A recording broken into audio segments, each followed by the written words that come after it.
When I found out I was pregnant, I was happy, but I had no idea they'd fire me because of it.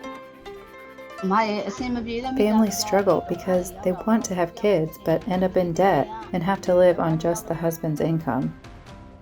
Many young people who migrate to Thailand find themselves staying longer than they'd planned. They might end up even starting a family. But unless they know their rights and can stand up for them, that's not likely to be easy. Hello and welcome to Do'athan, a weekly podcast about human rights stories from Myanmar. It's brought to you by Fondation Hirondelle. This episode is produced by a Do'athan journalist. Names and voices may have been changed to protect contributors.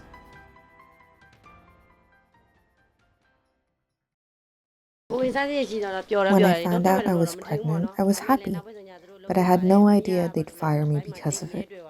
I always wore a safety pin near my belly, since I had to do overtime late at night, around 9 or 10 p.m. That's how they found out I was pregnant. Macheri is 27 years old. She's been working as a migrant in Thailand for 6 years, but she'd only been working at that garment factory for 3 months when she got pregnant. Like many Burmese women, she believed the safety pin on her clothes would protect her from bad spirits at night while pregnant. One day, the bosses called in employees to give them new uniforms. When Macheri and another pregnant woman were called in, they were told to sign a document and to leave work in 1 month. She says she felt threatened and under pressure, so she signed it. I didn't understand what the document said because it was in both Thai and Burmese. I didn't have time to process it.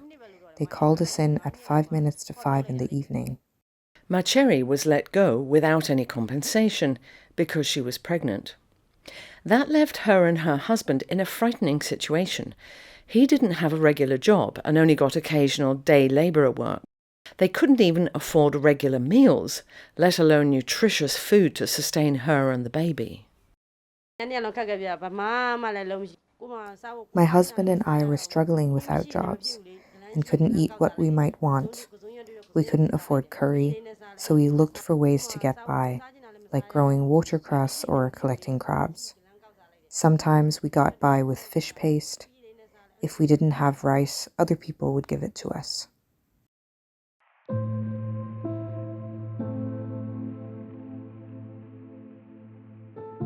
Under Thai labour law, women are legally entitled to work while pregnant.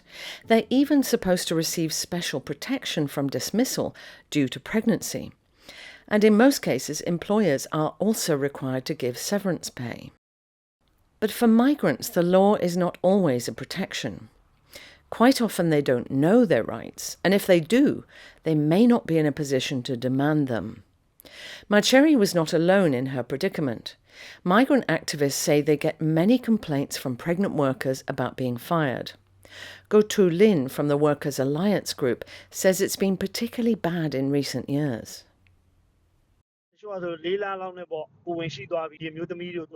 In some cases, if a woman is 4 months pregnant, they fire her so she can rest. But really, they're just trying to avoid having to pay compensation if something happens, like a miscarriage at work from carrying heavy stuff. This is a common issue for women in Thailand. Some places let them go after 3 months, others at 4 or 5 months. Mawawa has seen employers force many pregnant women to resign over the 9 years that she's been working in Mae Sot. Some of the women at work try to hide their pregnancies by wearing tight pants because they're scared they'll get fired. The boss isn't exactly supportive of pregnant workers. He's said things like, "My factory isn't a baby-making factory," and after a few months, he keeps checking in, saying, "Are you not going to quit?" Mawawa already had 2 teenage sons when she discovered last year that she was pregnant.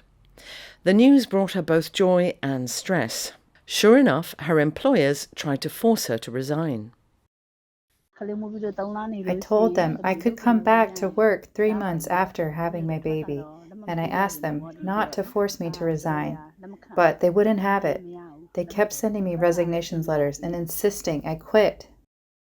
Mawawa knew her rights and stood her ground. She also knew that she was entitled to 98 days of maternity leave under Thai law. 45 of those days are paid leave. She went to the Labour Protection Office to ask for maternity leave, and the office ordered the factory to comply. But the factory bosses didn't make that easy either. They made her wait around, just a week after she'd had her baby. When I went to the factory to get my maternity leave sorted, they made me wait for about 2 hours. Nobody came out to see me. They only let me sign the leave request after I mentioned a migrant labor organization. They tried to get me to agree to not take the 45 days of paid leave.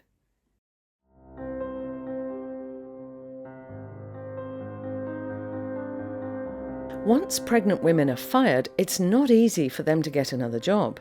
Mawei Ma from Bago region knows this only too well. She was fired by a Thai factory 4 years ago and has been unable to find regular work since. She was sacked because she and other workers told a visiting auditor that they were paid less than the minimum wage. But she was also 2 months pregnant at the time. She couldn't find a job while pregnant or later as a mother. I tried to apply at factories, but no one wanted to hire me because I was pregnant. I tried again after giving birth. It could be because they think mothers are more likely to be absent if their kid gets sick. It's a huge loss. In the past, there weren't many workers, so they didn't fire people. But now they say, if you leave, someone else will come. And this is another factor. Since the coup, so many people have fled Myanmar because of conflict or the political or economic situation. That means factory bosses can easily find willing labourers elsewhere. Go Ong Ong, director of the Arakan Workers' Organisation, says it's not always clear why some people don't get hired. Employers try to assess how much work they can get out of someone and what their skills are like. It's difficult to say why some people get hired and others don't. If a factory is hiring 10 people, there might be 500 applicants. Migrant groups say they can help people like Marcheri if they report it soon enough after the incident. Umo Jo from Yangchi Workers Association says he's had success with about 70% of cases where he's helped women workers get their rights through pregnancy. But he says Thailand should do more to enforce laws and regulations. Thailand has its own laws to protect labour rights, immigration and foreign management. However, they often neglect enforcing labour rights laws. When workers violate laws, they get arrested immediately, usually for not having proper documentation. Marcheri has now found another job. With her husband working part-time on construction jobs, they're able to raise their daughter.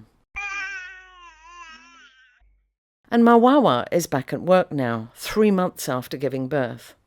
She's had to leave her child with a nanny. But she says she's not happy at work because she hasn't been given her old job back as she should have been according to her maternity leave contract. Her boss has made her work in 3 or 4 different jobs that she's not familiar with. I haven't felt at peace since I came back to work. I'm called into the office at least 3 or 4 times a day. Half of my stress comes from leaving my child with someone else, and the other half comes from the constant pressure at work. I'm always worried they're going to find a reason to blame me for something. Mawawa wants everyone to get their full rights according to labour law. Otherwise, it's very difficult for migrants living in Thailand to do a simple thing that many dream of: raise a family. Families struggle because they want to have kids but end up in debt and have to live on just the husband's income. Even 3 months after giving birth, women often can't get their jobs back. They usually get told there's no work for them. We have to face challenges like that.